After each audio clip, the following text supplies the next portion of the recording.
బ్రహ్మకయావతారం వీరనారాయణ అవతారం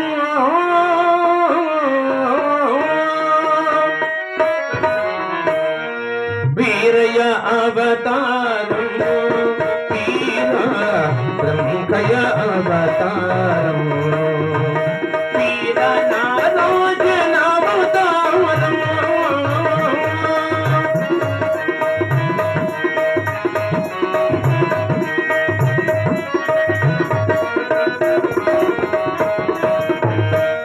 వైకుంఠమున వాంఛన బదలి భూపారమును బాపుట కొరకై వైకుంఠమున వాంఛన బదలి భూపారమును బాపుట కొరకై రాజయోగమే రమ్యం పగుననే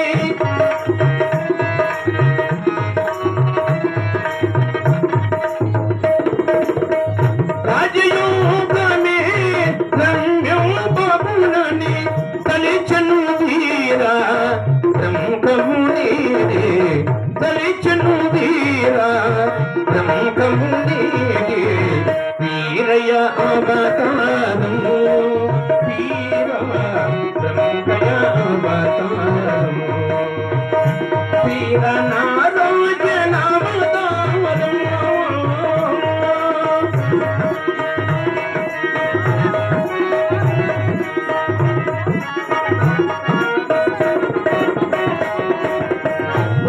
యుగమున నరకరి యుగమున రాముడు యుగమున నరకరి త్రేతాయుగమున రాముడు కోపర యుగమున పెట్టుడు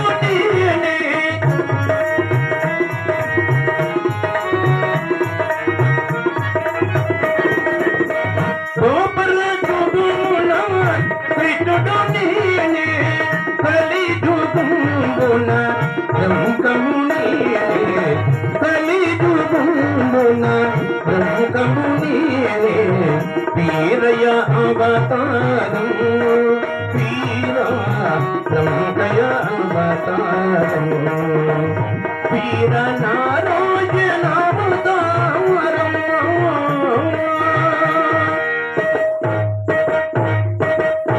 ప్రాణేశ్వర అభివందనములు స్వామి. దేవి గోవింద దేవదేవుని పూజ ముగిసినదా దేవి? అవును నాథ, స్వాముల వారిని ఇప్పుడే పూజించి హారతి ఇచ్చి తిని ఇదిగో ఈ తీర్థ ప్రసాదము గైకును నాథ. దేవి గోవింద స్వామి, ఆ యోగి జన హృదయాకార విహార రాజహంసుని ఆ భక్త జన దీక్ష బతకంకుని శ్రీ విరాట్ విశ్వకర్మ భగవానుని సేవించు వారులకు ముక్తి కరతలా మూలకమయ్యుండును దేవి.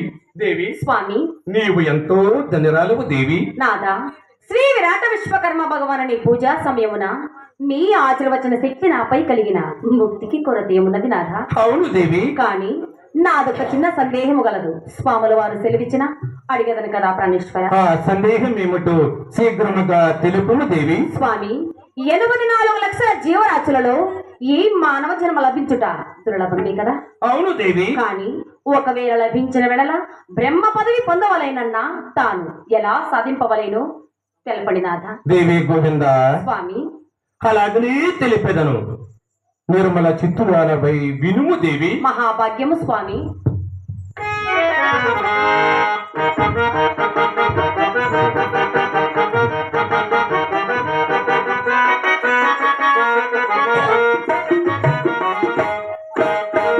అంత బ్రహ్మ